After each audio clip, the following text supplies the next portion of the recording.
Fish Creek Hill is one of the scariest roads in Arizona.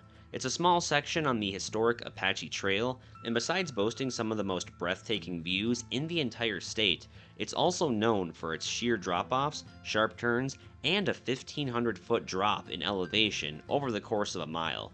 And if you're not paying close enough attention to the road, this could end up happening to you. And I'll show you a few more car wrecks that I discovered on my journey later on in the video. But for those of you that are not familiar with Fish Creek Hill, let me get you caught up to speed. Fish Creek Hill is a very famous stretch of road located on the Apache Trail, and it's only 1.5 miles long starting at the top of the hill, making its way down and around the bluffs, hugging some pretty steep drop-offs all the way down to Fish Creek Bridge. It's one of those nerve-wracking, white-knuckling, cheek-clenching drives that you want to get over with as soon as possible, but the ironic part is you have to go slow, especially if you're towing a boat or a camper.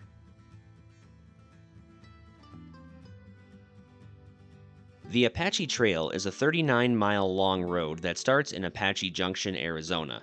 It winds through the Superstition Mountains, runs along the Salt River, and eventually ends at Theodore Roosevelt Dam. Now, to put it simply, the road was constructed to help transport supplies from Mesa, Arizona, to the site of where the dam would eventually be built. And to build a better timeline in your head, the Apache Trail was completed in December of 1904. Now, the first stone of the dam was laid in place in 1906 and was later completed in 1911. I did a full-length video on the history of the Apache Trail, and I encourage you to check that video out. The link for that video will be down in the description below. But for now, let's make our way back to Fish Creek Hill. For the longest time, this part of the road was frequently traveled on by locals, tourists, campers, vacationers, boaters, you name it. But the reason we're hiking it today instead of driving on it is because the road has actually been closed since 2019 due to extensive flood damage, and we'll come back to this in just a moment.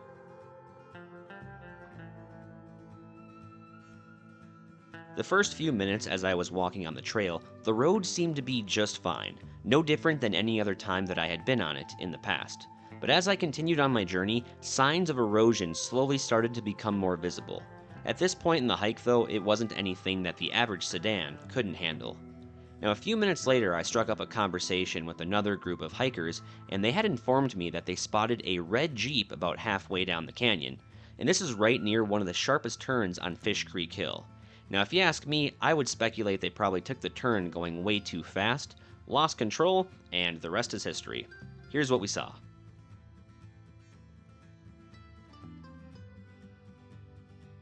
I searched the internet to see if I could find any news articles detailing the backstory of this Jeep, but nothing turned up. I compared this Jeep to another one that I found on Google, and it's safe to say they are a direct match, making it a 2000 Jeep Wrangler Sport. And in all of the photos I took, I did not find a license plate, but I did find another car wreck not too far from this one.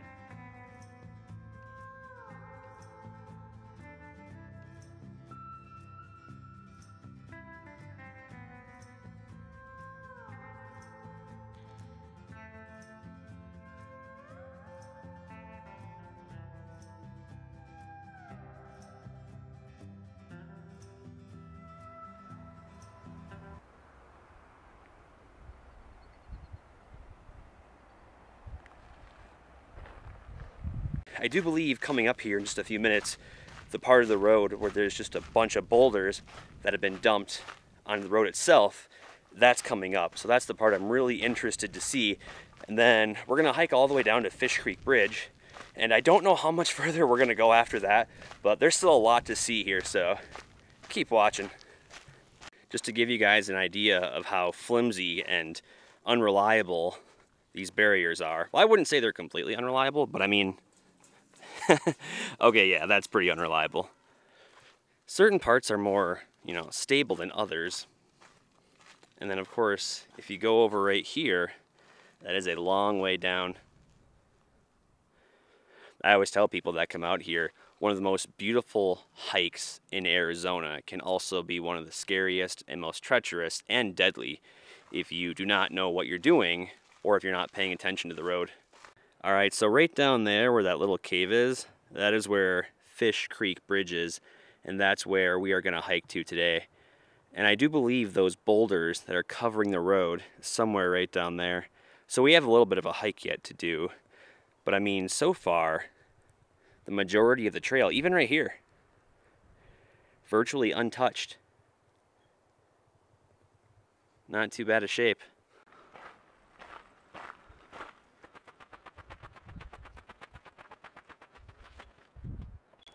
Check out that retaining wall over there. Wouldn't surprise me if that's the original one that was put in the early 1900s when they were originally constructing the Apache Trail, so that way they could haul supplies out to Roosevelt Dam.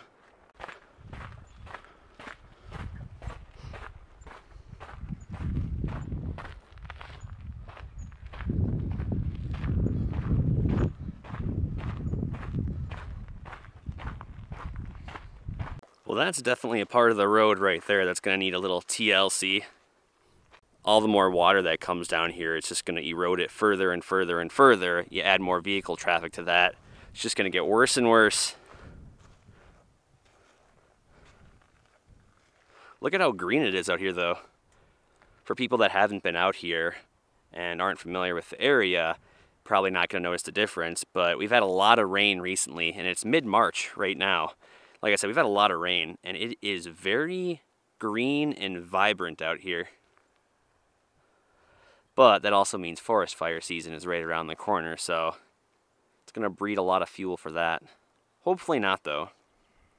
At this point on the Apache Trail, aside from a few deep ruts in the ground and some eroded parts on the edges of the road, the majority of what I had walked on was just fine. But as I made my way down the last stretch of the hill, conditions started to change as we slowly started to approach the notorious Rockslide. So this right here, ladies and gentlemen, is one of the biggest reasons why the Apache Trail is currently closed. There's a few more parts down there and on the other side of the trail that are pretty tore up too, but this is the absolute biggest one. Man, can you imagine how far those boulders would have come down? Just tearing up the road. Let's go around for a closer look. Check out the size of these boulders though. Man, can you imagine getting the equipment down here though too? Like all the heavy machinery on the road that's already a little roughed up, and then getting it down here to move all this stuff? That would not be an easy task. According to AZ Family Arizona News YouTube channel, ADOT is continuing to work on their $33 million plan to fully restore the Apache Trail and open it up to all vehicles. But for now, a new $4 million plan has been introduced, and this would entail restoring parts of the Apache Trail just enough to allow certain vehicles to pass through the Fish Creek Hill section. Those types of vehicles would include your 4x4 all-terrain and high-clearance type vehicles. Now, even though you still can't take cars down Fish Creek Hill, I gotta say, the hike down is pretty enjoyable. I don't know too many people that ever hiked down here in the past, and you really get to take your time and enjoy those picturesque canyon views, something you really don't get the best opportunity to do when you're driving down here, mainly for two reasons. One, you're super focused on the road and trying not to go over the edge and die, and number two, your wife is probably yelling at you and repeatedly telling you to slow down, even though you're already going 15 miles per hour, but that's just me. How incredibly gorgeous is that? Everything is so vibrant green out here today, and you got a little stream flowing through. Could not have asked for a better day to be out here. Fish Creek Bridge, we meet again. I think the last time I was out here was in 2019.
As I was putting this video together, I learned a pretty interesting story regarding Fish Creek Hill, the old Roosevelt Dam, and the Superstition Mountain Museum in Apache Junction.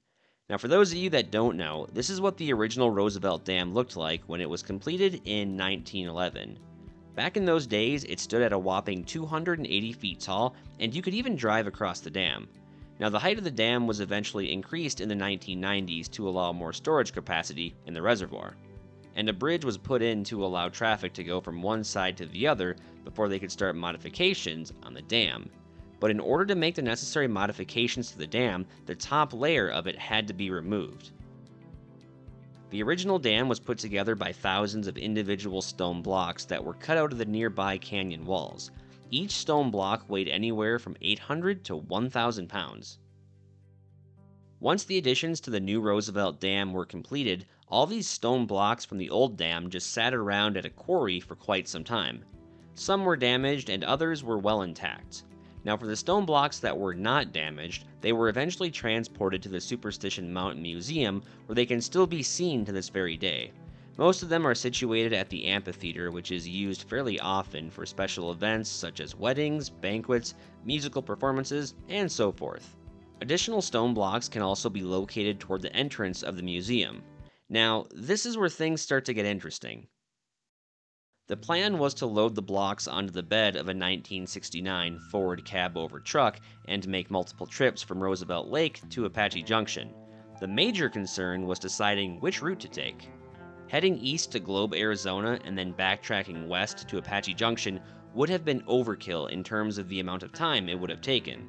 Going north and then coming back down south on Highway 87 was too much of a risk due to the various steep climbs. It was eventually decided that they were going to haul the blocks back to the museum on the Apache Trail. The individuals involved in the project thought to themselves, since everything came out to the dam on the Apache Trail, why not go back the same way? Over time, multiple trips were made, and eventually SRP got involved and offered their resources to help speed up the transportation process. Now, in the interest of time, I gave you guys a condensed version of the story, but if you would like to listen to the full story in its entirety, told by someone directly involved in the project, I will link that video down in the description. I am not loving that hike back. It's a little over a mile, but the elevation can wear you out pretty quick.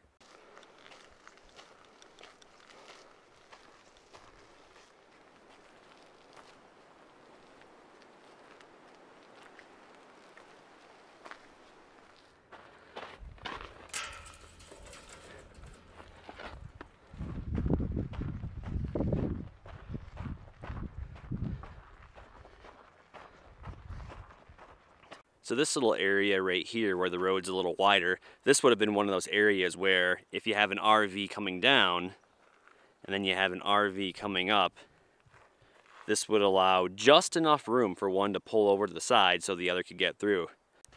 Gives me the willies just thinking about it. So I stopped right here just to do a little skit and talk about, how easy it would be to go off the side of the road if you lost control or if you were under the influence. And then sure enough, I happened to glance down here. Let's see, where is it? I do believe it's right there. Hold on. Right there in the center. Car wreck. And I do believe there's another one right there. Let's get the drone out and go in for a closer look.